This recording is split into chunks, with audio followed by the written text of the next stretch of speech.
நம சிவாய வாழ்க. നാഥൻ്റെ പാദം വാഴ്ക വാഴ്ക.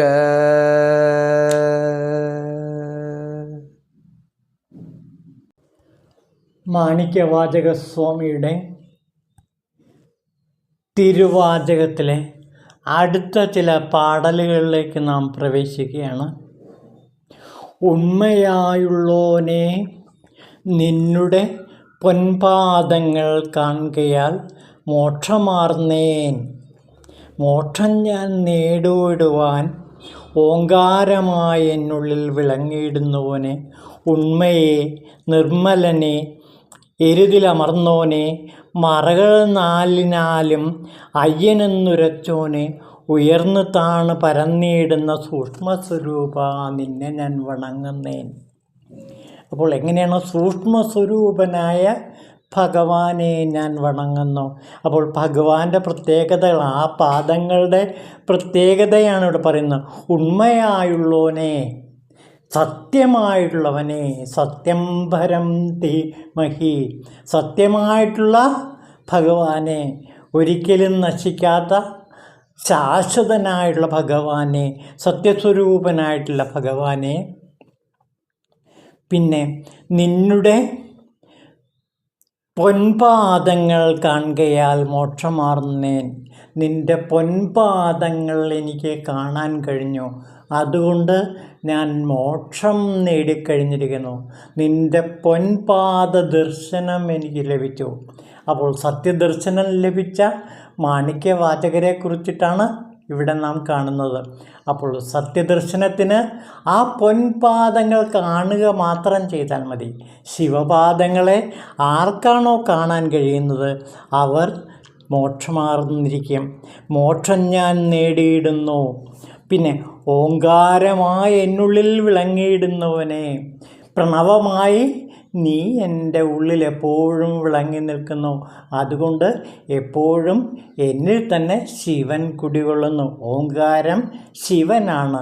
ആ ശിവസ്വരൂപമായ ഓങ്കാരം എൻ്റെ ഹൃദയത്തിൽ എപ്പോഴും നിറഞ്ഞു നിൽക്കുകയാണ്. ഉണ്മയെ നിർമ്മലനെ, നിർമ്മലനായിട്ടുള്ളവനെ, സത്യസ്വരൂപനായിട്ടുള്ളവനെ, എരുതിലമർന്ന വൃഷഭത്തിൽ സഞ്ചരിക്കുന്ന അല്ലയോ ഭഗവാനെ, നന്ദീശൻ വാഹനമായിട്ടുള്ള അല്ലയോ ഭഗവാനെ, മറകൾ നാലും, എല്ലാ മറകളും, 4 മറകളും 4 വേദങ്ങളും നിന്നെ പുകഴ്ത്തി പാടുന്നു. എന്താ പറയുന്നത്? അയ്യനെന്നുറച്ചോനെ, നിന്നെ മറകളെല്ലാം ഈശൻ എന്ന് വിളിക്കുന്നു. അല്ലയോ ശിവഭഗവാനെ, അങ്ങയെ ഈശനായിട്ടാണ് ഋഗ്വേദവും യജുർവേദവും സാമവേദവും അഥർവവേദവും നിന്നെ പരിഗണിക്കുന്നത്. അങ്ങനെയുള്ള അയ്യനെ, ഉയർന്നു താണ് പറന്നിടുന്ന സൂക്ഷ്മസ്വരൂപ, എപ്പോഴും ഉയർന്നും താണും പരന്നും ഈ പ്രപഞ്ചങ്ങളിലെല്ലാം നിറഞ്ഞു നിൽക്കുന്ന അല്ലയോ സൂക്ഷ്മസ്വരൂപനായിട്ടുള്ളവനെ, ആ സൂക്ഷ്മസ്വരൂപനായിട്ടുള്ള ഭഗവാനെ ഞാനിതാ വന്ദിക്കുന്നു എന്നാണ് ഇവിടെ മാണിക്യവാചകർ പറയുന്നത്. അപ്പോൾ സൂക്ഷ്മസ്വരൂപനും സത്യസ്വരൂപനും ഓങ്കാരപ്പൊരുളും 4 വേദങ്ങളുടെ പരമസത്യവുമായിട്ടുള്ള അല്ലയോ ഭഗവാൻ, അങ്ങയുടെ പാദങ്ങളെ കാണാൻ കഴിയുന്നതോടുകൂടി എനിക്ക് മോക്ഷം ലഭിച്ചു കഴിഞ്ഞു എന്നാണ് പറയുന്നത്. ആ പാദദർശനം, ശിവപാദദർശനം ഒന്നുകൊണ്ട് മാത്രം എനിക്ക് മോക്ഷമടയാൻ കഴിഞ്ഞു എന്നാണ് തിരുമൂലദേവൻ ഇവിടെ നിർവൃതിയോടെ രേഖപ്പെടുത്തുന്നത്. അപ്പോൾ ആ പാദങ്ങൾ എനിക്ക് കാണാൻ കഴിഞ്ഞതോടുകൂടി എൻ്റെ ജീവിതം സഫലമായി. ശിവപാദങ്ങളിൽ അലിഞ്ഞു ചേരാൻ എനിക്ക് ഭാഗ്യം ലഭിച്ചിരിക്കുന്നു. ഇതുതന്നെയാണ് ശിവാനന്ദ ലഹരിയിലുടനീളം ശങ്കര ഭഗവത്പാദർ വിവരിക്കുന്നത്. നമുക്ക് നോക്കൂ. വിഭുവും ശംഭുവുമായ ഭഗവാനെ, അങ്ങയുടെ പാദവിന്യാസം നിത്യവും യോഗികമാരുടെ മനസ്സാകുന്ന സരോജതലങ്ങളിലാണ് കുടികൊള്ളുന്നത്. ആ പാദങ്ങൾ കൊണ്ട് യമരാജൻ്റെ കഠിനമായ കവാടവക്ഷസിനെ ചവിട്ടിപ്പൊളിച്ച് പൊളിച്ചത് എങ്ങനെ? അങ്ങയുടെ പാദങ്ങൾ വളരെ മൃദുവാണ്. എൻ്റെ മനസ്സ് ചിന്തിക്കുന്നു, ആ പാദമൊന്ന് കാണിച്ചു തരണേ, ഞാൻ അതിനെ തലോടാം. അപ്പോൾ ശിവപാദങ്ങൾ മൃദുവിൽ വെച്ച് മൃദുവാണ്. ആ മൃദുപാദങ്ങൾ കൊണ്ടാണ് യമൻ്റെ വക്ഷസ്സിനെ ചവിട്ടിപ്പൊളിച്ചത്. അപ്പോൾ ശങ്കര ഭഗവത്പാദർ അത്ഭുതപ്പെടുകയാണ്. ഇത്ര മൃദുലമായ ആ പാദങ്ങൾ കൊണ്ട് യമൻ്റെ വക്ഷസ്സിനെ എങ്ങനെ ചവിട്ടിപ്പൊളിച്ചു എന്ന് അത്ഭുതപ്പെടുകയാണ് ശങ്കര ഭഗവത്പാദർ. അത്യന്തം മൃദുലമാണ് ആ പാദങ്ങൾ. ഭഗവാനെ നിന്തിരുവടിയുടെ 2 പാദങ്ങളും അത്യന്തം മൃദുലമാണ്.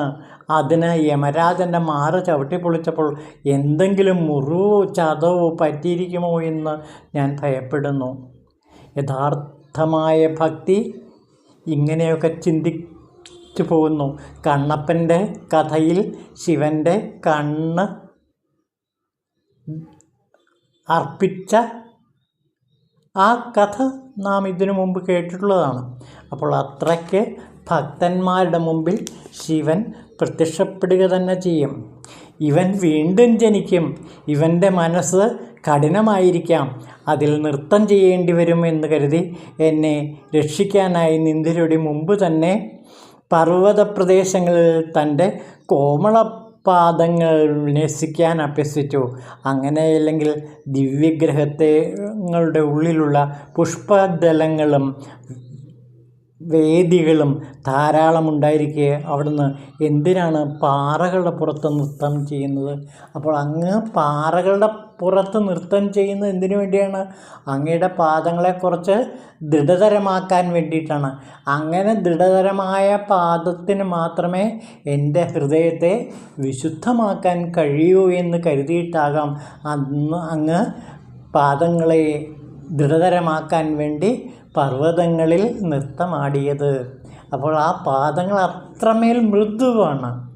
ആ മൃദുവായ പാദങ്ങൾ കൊണ്ട് എൻ്റെ കഠിനമായ ഹൃദയത്തെ അലിയിപ്പിക്കാൻ കഴിയില്ല എന്ന് അദ്ദേഹത്തിന് അറിയാം. അതുകൊണ്ട് ഭഗവാൻ ആ പാദങ്ങളെ കുറച്ച് കഠിനതരമാക്കാൻ വേണ്ടി പർവ്വതങ്ങളിൽ നൃത്തം ചെയ്ത് ആ പാദങ്ങളെ കുറച്ച് കഠിനതരമാക്കിയിരിക്കുന്നു. എന്തിനു വേണ്ടി? എൻ്റെ കഠിന ഹൃദയത്തെ മൃദുവാക്കാൻ വേണ്ടി, എൻ്റെ കഠിന ഹൃദയത്തിൽ നൃത്തമാടാൻ വേണ്ടി അങ്ങയുടെ പാദങ്ങളെ മൃദുലമായ ഭാവത്തിൽ നിന്ന് ദൃഢമായ ഭാവത്തിലേക്ക് വളർത്തിക്കൊണ്ടുവന്നിരിക്കുന്നു എന്നാണ് പറയുന്നത്. അപ്പോൾ ശിവപാദങ്ങൾ അത്രയ്ക്ക് മൃദുലമാണ്. ആ മൃദുലമായ പാദങ്ങൾ എൻ്റെ ഹൃദയത്തിൽ നിറഞ്ഞ് വിലസട്ടെ എന്ന് ഭക്ത്യാദരങ്ങളോടെ ഇവിടെ മാണിക്യവാചകർ പ്രാർത്ഥിക്കുകയാണ്. നമുക്കതൊന്നുകൂടെ നോക്കൂ. ഉണ്മയായുള്ളോനേ നിന്നുടെ പൊൻപാദങ്ങൾ കാൺകയാൽ മോക്ഷമാർന്നോൻ, മോക്ഷം ഞാൻ നേടിയിടുവാൻ ഓങ്കാരമായി എന്നുള്ളിൽ വിളങ്ങിയിടുന്നവനെ, ഉണ്മയെ നിർമ്മലനെ ഇരുതിലമർന്നോനെ, മറകൾ 4 അയ്യനെന്നുറച്ചോനെ, ഉയർന്നു താണ് പരന്നിടുന്ന സൂക്ഷ്മസ്വരൂപ, ചൂടായി കുളിരായി ഉയിരായി വിളങ്ങിടും നിർമ്മല സ്വരൂപനെ. അപ്പോൾ അങ്ങ് ചൂടാണ്, അങ്ങ് കുളിർമയാണ്, അങ്ങ് ഉയിരിൻ്റെ ഉയിരാണ്. അങ്ങനെ വിളങ്ങുന്ന അല്ലയോ നിർമ്മല സ്വരൂപ, അങ്ങയുടെ പാദങ്ങളിൽ ലയിക്കാൻ എന്നെ അനുഗ്രഹിക്കണേ എന്ന് പറയണം. ആ പാദങ്ങൾ എൻ്റെ ഹൃദയത്തിൽ വന്ന് നൃത്തമാടട്ടെ എന്ന് പ്രാർത്ഥിക്കുകയാണ് മാണിക്യവാചകർ ചെയ്യുന്നത്. അപ്പോൾ മാണിക്യവാചകരുടെ എത്ര ഒഴുകിയാലും തീരാത്ത തരത്തിലുള്ള ഭക്തിയുടെ മഹാപ്രവാഹമാണ് നാം ഇവിടെ കാണുന്നത്. ഈ ഭക്തിപ്രവാഹത്തിൽ ശിവൻ അലിഞ്ഞ് ഭക്തന് മോക്ഷം കൊടുക്കുക തന്നെ ചെയ്യുമെന്ന് നമുക്ക് പ്രതീക്ഷിക്കാം.